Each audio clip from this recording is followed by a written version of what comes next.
ଫୁଲକୁ ପଚାରିଲି ପ୍ରେମର ଅର୍ଥ କ'ଣ? ଫୁଲ ମତେ କହିଲା ପ୍ରେମର ଅର୍ଥ ସମର୍ପଣ। ନଦୀକୁ ପଚାରିଲି ପ୍ରେମର ଅର୍ଥ କ'ଣ?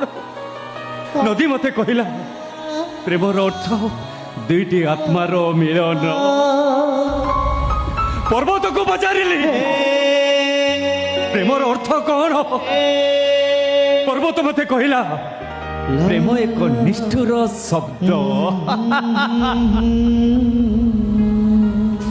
ଆଉ ମୋ ହୃଦୟକୁ ପଚାରିଲି ପ୍ରେମର ଅର୍ଥ କ'ଣ?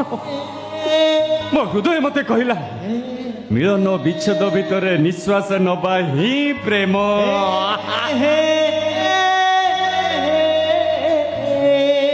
ରାତି ଆଉ ସ୍ୱପ୍ନ ଭିତରେ ଏ ଆଖି ଯାହାକୁ ଖୋଜେ ସେ ହିଁ ହଉଛି ପ୍ରେମ।